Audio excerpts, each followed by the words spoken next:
mofinaina isan'andro atolotry ny mpitandrina rakotina valina maoly.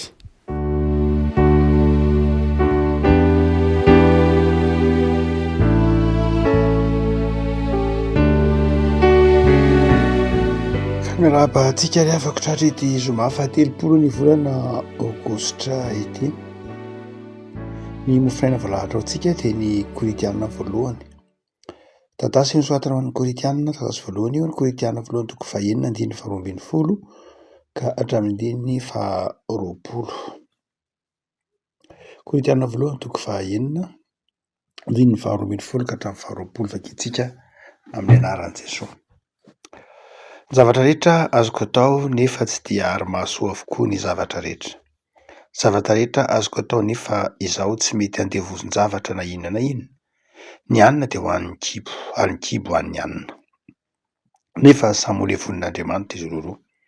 Fa ny tena kosa dia tsy ho an'ny fitsangatsangana fa ho an'ny tompo ary ny tompo ho an'ny tena. Ary Andriamanitra efa nanangana ny tompo sady hanangana antsika koa amin'ny heriny. Tsy fantatrareo va?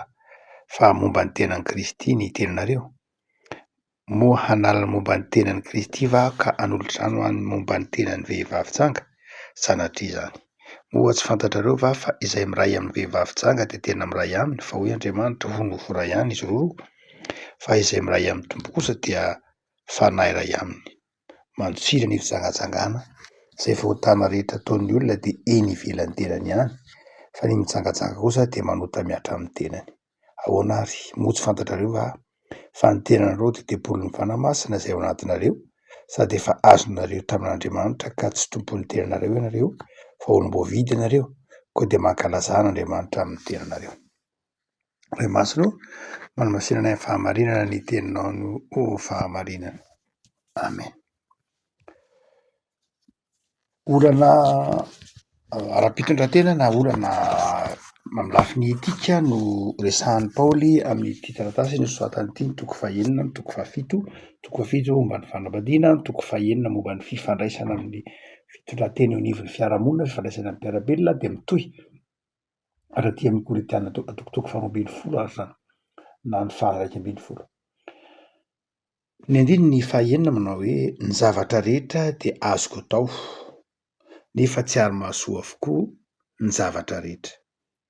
Zavatra rehetra azoko atao nefa tsy izaho tsy mety handevozin-javatra na inona na inona. Tsy eo amin'ny teny ihany akory Paoly no miteny an'io fa hatrany amin'ny Koritianina voalohany toko fahafolo andininy fahatelo amby roapolo dia miteny izy hoe zavatra rehetra azoko atao fa tsy ny zavatra rehetra ny mahasoa, zavatra rehetra azoko atao fa tsy ny zavatra rehetra ny mampandroso. Koritianina voalohany toko fahafolo andininy fahatelo amby roapolo. Verina indroa zany io teny hoe ny zavatra rehetra azoko atao io. Ny antony dia slogan na teny na zatra nimponina tao Korinto teo amin'ny lafin'ny filozofia, teo amin'ny lafin'ny fotom-pisainana ny hoe zavatra rehetra azo atao. Ny dikany hoe zavatra rehetra azo atao dia novoizin'ny Koritianina mihitsy tamin'izany fotoana izany tao anatin'ny fiarahamonina Nisea zany ny fahafahana hoe ny zavatra rehetra ny azo atao e. Ary tsy dia mifalalavitra loatra amin'izao ataontsika hoe toe-tsaina iainantsika ankehitriny izao hoe ny zavatra rehetra azo atao. Ary indraindray aza dia ny zavatra rehetra azo atao fa miankina amin'ny toerana, miankina amin'ny fotoana, miankina zay ny toe-tsaina iainantsika ankehitriny. Lafiny moral hoe ny zavatra rehetra dia azonao atao avokoa fa jereo fotsiny ny fotoana azo anaovana azy, ny toerana azo anaovana azy sy ny tahaka izany. Zany hoe ny maro-drefy zany dia izao ny toe-javatra mitranga no mibaiko ny ahafahanao na tsy fahafahanao manao ilay zavatra fa tsy ny teninao fa ny zavatra rehetra dia azo atao. Ny Ntaolo Malagasy koa nanao izay fomba fijery izay ihany tamin'ny lafiny anankiray manao hoe eny tsy ny tany angeny fady fa ny vavam-bahoaka e. Zany hoe azo atao ihany ilay izy fa ny fetra dia izao arakaraka ny toe-javatra, ny vavam-bahoaka ny fetra. Raha ohatra ka mijery antsika dia toe-tsain'ny Koritianina zany. Fa Paoly kosa namemana hoe tsy maninona mihitsy marina kristianina isika no ahafahan'Andriamanitra, no men'Andriamanitra fahafahana dia izao tena marina tokoa ny zavatra rehetra dia azo atao.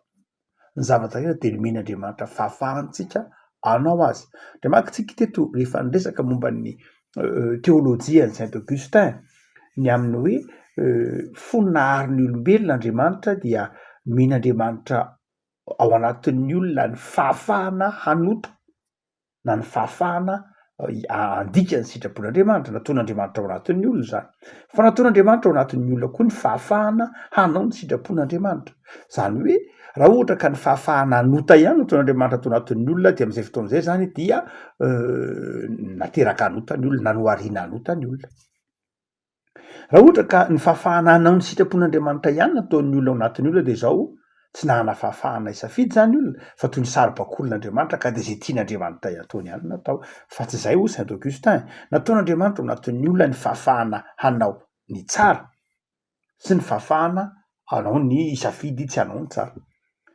Dia ny fahotana ny fahotana zay niditra ato anatin'ny olona no nanafoana na nanakona lay fahafahana manao ny sitrapon'Andriamanitra fa natanjaka kosa lay fahafahana manao ny miala amin'ny sitrapon'Andriamanitra. Dia naveriny Jesosy anefa zay noho ny amin'ny hazo fijalian'i Kristy, noho ny amin'ny fandresen'i Kristy ny fahafatesana dia zao tafaverina ao anatin'ny olona io fahafahana io. Lay fahafahana manao ny tsara sy ny fahafahana koa hanao ny fahafahana efa tsy hanao ny sitrapon'Andriamanitra nefa ao anatin'ny olona raha teo. Dia hoy Paoly eto manao hoe zao no izy nafahan'ny tompo isika Galatiana tenen'ny Paoly amin'ny Galatiana efa natsoina ao amin'ny fahafahana ianareo rahala nefa aoka tsy hoentinareo manaraka ny nofo zany fahafahana izany. Zany hoe amin'ny Paoly dia mazava tsara amintsika kristiana dia mazava tsara fa olona afaka isika. Olona afaka misafidy ankalalahana manao zay mety ataontsika fanaraka amin'ny sitrapon'Andriamanitra, manao zay mety ataontsika koa raha amin'izay heverintsika hoe tsara. Saingy zao Paoly retiny fepetra. Fepetra voalohany dia zao azonao atao ny zavatra rehetra fa izao manana maridefo hoe mampandroso sa tsy mampandroso, manana maridefo hoe mahasoa sa tsy mahasoa. Zany hoe azonao atao le izy fa inona ny soa entin'le izy, mitondra soa ve le izy sa tsy mitondra soa. Zava-dehibe ny fitaoman'ny Paoly eritreritra ny olona anatin'ny fiarahamonina manao hoe mahasoa aloha. Zany hoe tsy ilay hoe azo atao na tsy azo atao akory ny tanjona fa ny hoe mitondra inona ny fanaovanao an'ilay izy ho an'ny tenanao, mitondra inona ny fanaovanao an'le izy ho an'ny hafa, mitondra inona ny fanaovanao an'le izy ho an'ny fanompoana ao an'Andriamanitra, mitondra inona ny fanaovana an'le izy. Zany hoe eto Saint Paoly dia miteny manao hoe manana maridefo hoe mahasoa sa tsy mahasoa ilay izy. Inona moa ny mahasoa? Raha ohatra ka mijanona ao anatin'ny Korintiana isika na misaotra masina manontolo mihitsy ary raha metra-panontolo inona moa zany le mahasoa e? Azoko atao le zavatra rehetra fa inona zany le mahasoa? Raha ohatra ka mijery amin'ny maridefiny itsika kristiana amin'ny ataontsika amin'ny fiarahamonina ankehitriny tsika dia ny mahasoa dia zao zay mahafinaritra ny tenako, zay mahasambasambatra fa ny mahasoa amin'ny Baiboly tsy izay loatra. Ny mahasoa amin'ny Baiboly dia zao izay mampandroso ny fifandraisanao amin'Andriamanitra. Zay ny mahasoa voalohany. Mampitombo ny ara-panahinao ve le izy? Mampitombo anao ve le izy? Mampitombo ny mahatsara ny fifandraisanao amin'Andriamanitra ve le izy? Satria ny fifandraisanao amin'Andriamanitra nge tsy hoe tompontsoan'Andriamanitra e. Andriamanitra tsika mieritreritra amin'ny tompontsoan'Andriamanitra nge raha ohatra ka mifandray aminy eny e. Zanak'Andriamanitra ianao dia itiany dia fifaliana ho azy ny manana fifandraisana aminao. Fa tadolona fa tompontsoanao mihitsy ny antony ny fifandraisanao amin'Andriamanitra dia tompontsoa ho mazava ho azy faly Andriamanitra. Teneniny ao amin'ny Baiboly io. Ny rehefa misy mpanompon'Andriamanitra anankiray mibebaka olona dia faly any an-danitra. Fifaliana ho any an-danitra ny fahatsarany fifandraisantsika amin'Andriamanitra. Fa izao tena fifaliana ho antsika mihitsy satria manovo soa sy fifaliana avy amin'Andriamanitra isika. Noho izany dia ilay hoe soa voalohany entin'ny fahaizantsika mandanjalanja dia izao ny fahatsarany fifandraisantsika amin'Andriamanitra ka mahatonga antsika manana ekilibra tsara amin'ny lafiny fiainana, manam-pifaliana, manam-piadanana. Fa ny faharoa dia zao raha miteny koa isika hoe ny zavatra rehetra inge azo atao fa mahasoa sa tsy mahasoa. Ny soa faharoa dia zao ho an'ny hafa. Na ho an'ny tenanao aloha voalohan'ny faharoa, ho an'ny tenanao manokana, mitondra inona ho an'ny tenanao le izy. Ho an'ny tenanao manokana, ny anankiray mitondra fifaliana ho an'Andriamanitra fa mitondra inona ho an'ny tenanao manokana le izy, ho an'ny fahasalamanao, ho an'ny ara-tsainao, ho an'ny lahenao manokana, mahasoa anao ve le izy sa tsy mahasoa anao. Ary ny fahatelo dia zao ilay mahasoa dia mahasoa koa an'ny mpiarabelona. Mety misy zavatra mahafinaritra antsika tiantsika atao fa tsy mahasoa mihitsy ny mpiarabelona.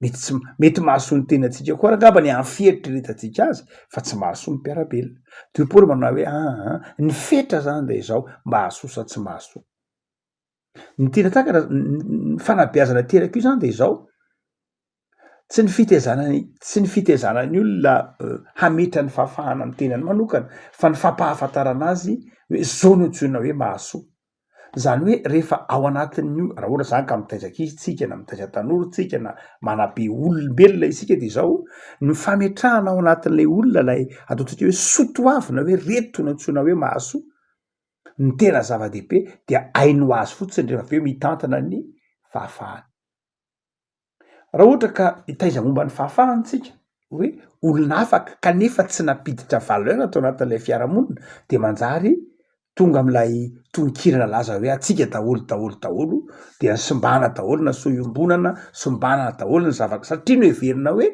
atsika daholo eny atsika daholo na tany io na fireneny io na teny io na fiakanjono na kolotsaina io fa izao atraizany fetra satria Madagasikara ohatra raha mijery tsika avany amin'ny fanjanahantany na tsiaro tery nyterena iaraba vazaha nyterena tsy maintsy satria nyterena tao ambany vaofofo de nietretina hoe fanerena daholo ny zavatra rehetra satria tamin'ny andro frantsay tamin'ny andro fanjanahantany de na ny mamafa tokotany ary de misy mpanaramaso nisy brigady manokana misava tokotany misy hatramin'ny akanjo ara nyrefesina hoe zao ihany ny alavan'ny ny akanjo azo anaovan'ny vehivavy koatra ny etra isaky fitakina etra eny an-dalana midikan'lay etra moa de hoe tsy maintsy miasa ianao fa rehefa tsy miasa ianao de tsy afaka mandoa etra noho zany dia mandeha mitsipona tsikafokafony be horirika tam'izany fotoa zany zay tsy nandoetra de mandeha mitsipona ny manadio alefisaratsy io fariny be horirika ka izay rehetra tsy nandoetra tam'y vazaha ka tratra sy nandoetra isan-da dia mandeha mitsipona manadio an'io tsikafokafona atao be horika zao moa be horika efa io fa tam'izany fotoa zany mafy be zany le hoe aja ianao tratra tsy mandoetra eto amy taninao ianao tsy mandoetra de lasa ianao ny sazonao mandeha mandroaka mitsipona tsikafokafona amina rano maloto fa mafy be zany de rehefa tapitra de rehefa afaka lay na tsy ary hoe afaka tsika de am'taona enimpolo de am'taona roa amby fitopolo dia nanjary lasa baranahany lasa everitsika hoe lasa ny vazaha de lasa koa ny fifampifehezana dia tsy ny raharaha fahadiovana tsy ny raharaha ny soiombonana nipitihana daholo na apetraka androany ny takela-by milaza hoe aty ny priorité aty ny tsy tokony lale aty azo ale zao raha afaka tapa-bolana iny de lasa tsy hita lasa angady lasa antsy ny tetezana tsy misy fefiny tsony fa lasa daholo lay parape iny lasa tsisy ininona tsony hitatsika manao hoe ny aina teo anatin'ny fiarahamonina amitsika de zao lay fahafahana de tsy haitsika ny tantana azy no heveritsika fa ny fahafahana dia fanaovana zay mahafinaritra ary dia nandray ara dia lasa fitenenana zay tiana tenenina nandray ara de zao manjary fanombana mihitsy niaja mambonina lasa tonga famingavingana zay mihitsy ndray no heveritsika hoe fahafahana miteny fahafahana manao zavatra de lasa fakanany ny zavatry ny hafa ankeriny dia eto ary dia ambaran'ny Paoly manao hoe maridrefo voalohany anao raha ohatra ka tianao ny hoe olona afaka mahay mitantana amin'ny fahafahana de zao mametra fanontanina hoe mahasoa ve sa tsy mahasoa zavatra fa ny faharoa de Paoly manao hoe ny maridrefo faharoa de zao zavatra rehetra koa azo atao fa zao hoe andevozan'le zavatra ianao sa tsy andevozan'lay zavatra zany hoe raha ohatra ka le zavatra ataonao manandevo anao zany hoe manjary lasa misy dépendance am'lay zavatra ataonao ianao de zao tsy tena afaka ianao zany tsy afaka ianao satria le zavatra manandevonao indray lasa topoinao ny zavatra rehetra mahasoa azo atao daholo ny zavatra rehetra fa aza manaiky andevozon-javatra na inona ny toetsaina ny toetrandro eny an-tsaitrehetra iny de toetsaina toetrandro zay takin'ny olona fahafahana ivelariny antsoina hoe fahafahana fa tena afaka tokoa ve nefa ny olona raha mijerytsika de zao tsy zany lasa andevoziny ataotsika hoe ny consommation ny olona lasa mpihinana sy mpividy fotsiny ny olona fa nanina mihitsy amy tany mandroso moa de tena hitana an'izany mihitsy manao hoe tena manina ho mpividy ho consommateur ny olona isan-karazany dia miasa de ho an'ny fividianan-javatra fotsiny. Be de be ny zavatra atosaka ho vidin'ny olona mivantana na tsy mivantana. Ary dia ao anaty variana am'zany ataontsika hoe fiarahamoniny consommation zany hoe tsy manao afa-tsy mpividy izy eto ambonin'ny tany ary ny mpividy de zao lasa andevozin-javatra. Na inona rehefa ny consommateur fotsiny hoe teraka mba ho consommateur zany hoe zay le société de consommation, teraka mba ividy, teraka mba toy ny mila foana satria zava-baovao entina foana. Raha mijeritsika ny dokam-barotra amin'ny fahitalavitra manerantany de zao zavatra vaovao amidy foana dia manjary lasa manana ataontsika hoe dépendance, lasa manana fiankinan-doha lay fiarahamonina. Ary rehefa manana fiankinan-doha ny fiarahamonina manana zay hoe mora de mora ny mifehy olona manana fiankinan-doha satria kitihanao fotsiny iny zavatra iankinana iny dia de efa gropaka izy.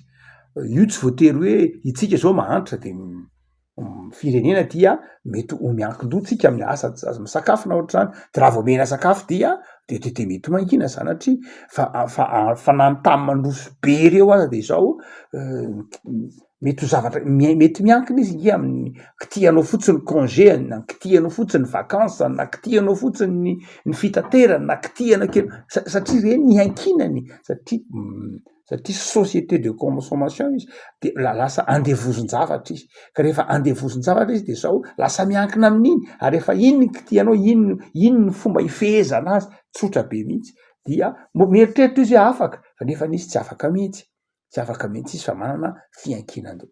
De Paoly manao hoe tandremo tsara, ny antsoina hoe afaka de zao tsy olona andevozin-javatra na inona, tsy hoe andevozina zavatra materiel ihany io fa andevozina principe koa. Satria misy olona dia andevoziny heviny, andevoziny fomba fijeriny ka tsy afaka iain'ny hafa mihitsy. Mety misy olona hoe ndray mantsy mieritreritra hoe andevozin-javatra de lasa everitsika hoe zavatra materiel zay hoe toka ve, fitsangatsangana ve, mazava ho azy zavatra rahateo zay, ny fijejojoana ve zavatra rahateo zay efa andavanandro. Fa raha izay ihany eritreretintsika ho manandevy olona dia na ny rongona na ny telefona na ny numerika tsy zay ihany ny manandevo fa mety ho manandevy ny olona koa ny foto-keviny, ny fomba fijeriny ray manandevo azy manidy azy zany hoe jereny amin'ny alalan'iny foto-keviny iny ny olona ny hafa. Fa za mieritreritra amin'ny any zany misy kristianina tsy voatery izy hoe andevoziny zavatra materiela fa andevoziny ny fotom-pisainany, andevoziny fotom-pisainany izy de manjary lasa toy ny mihidy ao anatina boaty be anankiray de zao andevoziny fotom-pisainany izy. Ohatra hoe tahaka an' Jesosy niteny tamin'ny jiosy hoe anareo de andevoziny sabata, andevoziny lalàna nareo, andevoziny filôzofia anareo, andevoziny lalàna, andevoziny fomba koa aza, andevoziny fombafomba, andevoziny be de be no mety manandevy ny olona. De ohatran'le olona na anatin'ny ara-panara mety misy zany hoe na de ara-panara de mety ho manandevy rehefa rehefa ohatra ka hoe zavatra tsy miankina amin'ny soratra masina. Ny zava-dehibe zany de zao, ahoana ny marodrefy? Ahoana no ny tiany Paoly teneny de zao manana fahafahana ianao? Fa inona ny marodrefy zany? Marodrefy de zao no ahafahan'ny Kristy ianao. De jereo amin'ny hazo fijalian'ny Kristy ny fitantananao, ny fahafahanao. Ny antony nahafatesan'ny Kristy tao amin'ny hazo fijaliana ka tsy ahatonga antsika ho andevoziny materiel na ny fitsangatsangana io na zava-pisotro mamamo na zava-mahadomely io na foto-kevitra io na inona de zao jereo amin'ny hazo fijalian'ny Kristy. Ahoana zany hoe mijery an'izany hazo fijalian'ny Kristy? Jereo Paoly hoe mahasoa ve sa tsy mahasoa, mampandroso ve sa tsy mampandroso, manandevy ve sa tsy manandevo. Fa zao noho izy mpino de tonga amin'ny tenin'ny Paoly manao hoe fanohafahana. Ny antom-pisiko de zao mitondra fifaliana ho an'Andriamanitra, mitondra fifaliana ho an'ny mpiarabelona, mitondra fifaliana ho an'ny tenako, tsy mifanohitra amin'ny sitrapon'Andriamanitra zany no antsoina hoe olona afaka. no zany dia ataovy ny zavatra rehetra rehefa mitondra fifaliana ao an'Andriamanitra. Ataovy azasiana olana mihitsy rehefa mitondra fifaliana ao an'Andriamanitra, rehefa mitondra ny fifaliana ho amin'ny mpiarabelona aminao, mitondra fifaliana ho an'ny tenanao. Ataovy satria izay ny mahasoa. Fantaro ny soatra masina, fantaro ny zavatra rehetra, fantaro mampisokatra mihitsy eto Paoly, mampisokatra antsika mihitsy ny soatra masina. Le afaka engane ianao atakatra hoe olona no ahafahan'ny Kristy, ataovy ny zavatra rehetra, mandehana ataovy, mifalia hoy ny soatra masina, ry zatovo, ny olombelona mandana mifaly amin'izay rehetra tianao ataovy zao, tsarovy fa misy fetra ny fitsaran'Andriamanitra, zay mifanaraka amin'ny sitrapon'Andriamanitra no ataonao, zay mampisy fifaliana ho an'ny hafa ao amin'i Jesosy no ataonao. Ivavaka sika. Tompo sotranao zay nohony amin'ity soatra masina nomenao anay ity, zay manazava aminay, manantitrantitra aminay fa olona afaka izay no afahanao raha toto amin'ny hazo fijaliana, ka nomenao fahazavan-tsaina, fahazavam-panahy, afaka hanao ny tsara ary afaka handako ny ratsy. Sotra tompo fa mazava aminay ny sitraponao, omenao anay ny maridrefy, anatanterahanay ny asanay sy ny fiainanay zay mahasoa no tianao ataonay, fa tsy zay mahafinaritra ihany, zay mahasoa. Menao fahafahana zay fa fahafahana entina manao zay tsara sy zay mahasoa. Ary koa menao fahafahana zay fa tsy tianao kosa ny andevozin-javatra izay, na andevozin' inona na inona, tsy tianao voageja na inona na inona, tsy tianao hiankidona amin'inona na amin'inona fa miankina aminao rery ihany. Tompo misaotra ny amin'ity zoma zay madiva ifaranan'ny herinandro ity, misaotra ny fahasalamana, ny heritanjaka omenao anay, de taio Jesosy ny tontolo andronay, taio ny fiainanay, ataovy ambany fahasoavanao, ataovy rehetra lahatra izay mikendra mandrakariva ny mahasoa, na ny mahasoa ny hafa, na ny mahasoa anay, na ny mahasoa ny mpiarabelona aminay, mahasoa indrindra koa aza ny fanjakanao. Dia ataovy manam-pifaliana zahay amin'izay rehetra tanterahanay ary ataovy mahatoky fa ianao Andriamanitra dia manjaka eo amin'ny fiainana isan'andro. Jereo marary tompo, jereo manana olana sy trano ampahirezo ary ataovy miankina aminao. Jereo ny tanindrazanay dia ao anatin'izao fiomanana fidiran'ny mpianatra izao dia manampianao ny ray aman-dreny amin'ny fikarakarana ny fidiran'ny mpianatra, ny fanangonana ny fitaovana sy zay rehetra mety ho ilaina. Ny angatahanay sirina Jesosy dia nitoeran'ny fanahinao masina ty anatinay, ahafantaranay ny tsara tokony atao, hizorana amin'ny fahendrena sy ny fifaliana. Amen.